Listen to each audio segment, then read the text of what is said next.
Rencontrer le Didier américain qui a délibérément couché avec et infecté 693 femmes noires avec le VIH. Jason Roger a avoué avoir couché avec 693 femmes noires et les avoir infectées par le virus du VIH afin qu'elles le transmettent à des hommes noirs innocents. Jason Roger Pop, 42 ans, un Didier de Caroline du Sud, a été arrêté pour la première fois en août 2019 pour trafic d'êtres humains, enlèvement de jeunes femmes et transmission du VIH à plus de 693 femmes. Selon WMBF, il a été arrêté pour 3 chefs de trafic, 3 chefs de conduite sexuelle criminelle au premier degré et un chef de conduite sexuelle criminelle au deuxième degré avec un mineur, promotion de la prostitution d'un mineur et enlèvement. Pop aurait forcé 4 filles mineures à se livrer à des actes sexuels pour de l'argent et il aurait également eu des relations sexuelles avec elles. Une jeune fille de 13 ans dit avoir eu des relations sexuelles avec Pop et avoir découvert qu'il avait le sida, une information qu'il n'a pas révélée. Il aurait eu des contacts sexuels avec plus de 600 femmes noires, et lors d'une conversation récemment révélée, le Didier a admis avoir eu des relations sexuelles avec des femmes noires dans l'espoir qu'elles le transmettent assez rapidement aux hommes noirs. Dans plusieurs photos intimes partagées en ligne, Pop a été vu en train de poser avec plusieurs femmes noires qui craignent d'être désormais séropositives, car il prétendait les avoir délibérément infectées par le virus. Le Didier, très populaire de Florence, au centre d'une affaire de traite des êtres humains, a communiqué avec des adolescents via des plateformes de médias sociaux, leur a demandé de faire circuler ses dépliants et les a payés pour des relations intimes, selon des rapports d'application de la loi obtenus par WMBF News. Des mandats d'arrêt indiquent qu'entre juillet 2017 et juillet 2019, Pop, 42 ans, a forcé 4 filles mineures à commettre des actes sexuels contre de l'argent dans une maison de Lakeview Drive dans le comté de Florence. En repensant au démêlé de Pop avec les forces de l'ordre, plus d'une douzaine de rapports du bureau du shérif du comté de Florence datant de décembre 2011, le désignent comme suspect ou victime. En ce qui concerne les allégations l'entourant, le premier incident de ce type a été signalé le 4 décembre 2011. Dans ce rapport du FCSO, une adolescente de 13 ans a déclaré avoir eu des relations sexuelles avec Pop, puis a découvert plus tard qu'il avait le sida. Selon la mineure, elle a été présentée à Pop par son ami. Il lui aurait donné de la marijuana et de l'argent pour qu'elle ait des relations intimes avec lui, selon le rapport. 6 années plus tard, le 13 décembre 2017, des députés ont été appelés après qu'une mineure ait menacé de se suicider. La mineure a allégué que Pop la payait pour des relations sexuelles et la faisait chanter pour qu'elle accomplisse des actes sexuels alors qu'elle ne le voulait pas depuis le 27 septembre de la même année, selon un rapport du FCSO. Elle a dit aux députés que la plupart des relations sexuelles étaient consensuelles, mais elle pensait que Pop, qui avait 40 ans à l'époque, l'avait lavé le cerveau et avait profité d'elle, indique le rapport. La mineure a également allégué que le suspect avait eu des relations sexuelles avec de nombreuses filles âgées de 15 à 16 ans. Il leur demandait d'abord si elles voulaient travailler en distribuant des dépliants, le promouvant comme Didier pour les fêtes, puis en les soudoyant avec de l'argent, selon les forces de l'ordre. Les députés ont été appelés plusieurs mois plus tard, le 23 mai 2018, après qu'une femme a allégué que sa fille de 15 ans avait communiqué avec Pop, via Snapchat et Facebook, selon un rapport. Elle a dit qu'il semblait attirer des jeunes filles pour qu'elles le contactent pour gagner des prix via Facebook.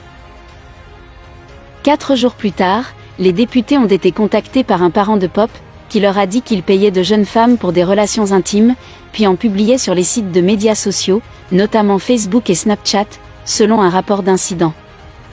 Le parent a allégué que Pop faisait cela depuis longtemps et que des captures d'écran d'images pornographiques qu'il avait publiées avaient été enregistrées. Un enquêteur a déclaré avoir vu quelques exemples et que les images semblaient être de nature sexuellement explicite. Le 13 septembre 2018, des députés ont signalé qu'ils recherchaient 2 mineurs disparus qui étaient censés être avec un Pop. Lorsqu'ils ont repéré sa voiture chez lui sur Lakeview Drive à Florence, ils ont frappé et le suspect, accompagné d'un jeune de 16 ans, est venu à la porte, selon un rapport. Les enquêteurs ont effectué une recherche après avoir senti de la marijuana. Pop aurait déclaré que le jeune de 14 ans disparu était également à l'intérieur. Pendant leur séjour à la maison, les autorités ont déclaré avoir trouvé de la marijuana et plus de 1 500 $ en espèces. Le suspect n'a pas pu fournir aux forces de l'ordre une source de revenus valable, affirmant simplement qu'il était un promoteur, indique le rapport. Selon un rapport déposé le 17 avril 2019, des députés ont été convoqués au restaurant Florence Zaxby pour une plainte pour harcèlement. Le responsable a déclaré que Pop était venu la veille chercher un employé, qui se disputait avec un collègue. Au cours de la dispute, Pop serait sorti de sa voiture et aurait crié qu'il allait revenir et tirer sur le restaurant, et prendre soin de tout le monde, selon le rapport. Le directeur du Zaxby a également déclaré aux autorités que Pop avait appelé le restaurant à plusieurs reprises pour harceler les employés. Le restaurant a une identification de l'appelant, et son nom était joint aux appels, selon les forces de l'ordre.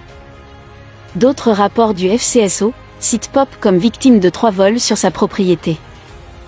Un rapport daté du 25 juillet 2013 indique qu'un voisin a appelé pour dire que quelqu'un avait volé une tondeuse à gazon au domicile de Pop. Le 26 juillet 2016, Pop a appelé pour signaler qu'une femme et sa fille de 14 ans étaient venues frapper à sa porte. Lorsqu'il n'a pas répondu, l'adolescent est monté dans sa voiture et a pris $500 en espèces, selon les autorités. Pop a déclaré au député qu'il avait parlé avec la femme au téléphone, qui a dit « Oui, nous avons volé votre argent pour attirer votre attention parce que vous ne répondiez pas à la porte. » Enfin, le 26 janvier 2017, Pop a appelé pour signaler un cambriolage à son domicile de Lakeview Drive. Selon un rapport d'incident, il a vu que sa porte latérale avait été enfoncée à son retour chez lui. Pop a déclaré au député que les seules choses qu'il avait trouvées manquantes étaient une télévision à écran plat de 42 pouces et son anneau de bowling en or 300. Jason Pop est très célèbre, il avait été vu avec les plus grandes stars de la musique américaine telles que Cardi B, Nicki Minaj, Megan Thee Stallion, et plein d'autres stars mondiales. Une galerie de photos Facebook intitulée GD Kid, partie 1, montre plus de 100 photos de l'accusé avec plusieurs femmes noires différentes, dont beaucoup dans des positions compromettantes.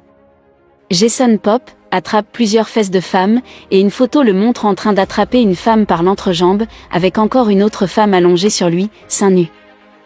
Le plus choquant était un membre de la famille du Didier, qui a appelé la police pour signaler que Pop avait des relations sexuelles avec des mineurs. Elle a ensuite posté qu'elle l'avait dénoncé sur les réseaux sociaux.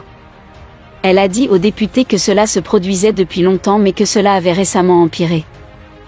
Un témoin voisin qui ne voulait pas être identifié a déclaré à la police qu'il soupçonnait que quelque chose n'allait pas depuis longtemps. En voyant qui il avait à côté, ces jeunes filles qu'ils avaient l'air d'être très jeunes, mineures peut-être, et elles sont restées là-bas un peu, puis elles disparaissaient. Selon ABC15, ils ont demandé à la police tous les incidents impliquant Pop, au sujet desquels la police a rédigé des rapports, quelle que soit la manière dont il était impliqué. Jason Pop lui-même aurait déclaré avoir délibérément ciblé spécifiquement les femmes et les filles noires. Pop est actuellement derrière les barreaux du centre de détention du comté de Florence. Sa caution a été refusée pour toutes ces accusations. Les procureurs ont déclaré un mercredi au juge que Pop tentait de harceler, d'intimider, de menacer et d'intimider les victimes, même derrière les barreaux. De la prison, où il se trouve en ce moment, il fait passer le mot et essaie toujours d'intimider les victimes. Il ne reconnaît pas que tout ce qu'il a fait était mal, et s'il devait être libéré de prison, il n'y a absolument aucun moyen de protéger le public de Jason Pop, a déclaré Heather Weiss, sous-procureur général de SC. L'avocate de Pop, Rosemary Parham, dit qu'il n'a pas d'os violent dans son corps. Jason Pop, à gauche, apparaît avec son avocate lors d'une brève comparution devant le tribunal dans le comté de Florence. Au cours de la brève audience, l'avocate de Pop, Rosemary Parham, a déclaré qu'elle retirait sa requête demandant une caution. Cependant, elle a noté qu'il pourrait en déposer un à l'avenir. L'avocate Heather Weiss, du bureau du procureur général, n'avait aucune objection. Elle a dit au juge que l'accusé était en train de déposer un dossier de découverte. Parham a déclaré que Pop vivrait avec sa mère à Florence si le juge lui avait donné une caution. Parham a déclaré que le père de Pop était récemment décédé d'un cancer, et que sa mère s'occupait de lui depuis 1 an et demi, jusqu'à sa mort. Elle a dit que la mère de Pop pouvait surveiller son fils pendant qu'il était sous caution. Parham a déclaré au juge que Pop avait un esprit enfantin à bien des égards. Il ne comprend tout simplement pas votre honneur. Parce que c'étaient ses copines. Il pensait qu'il avait des relations amoureuses avec eux.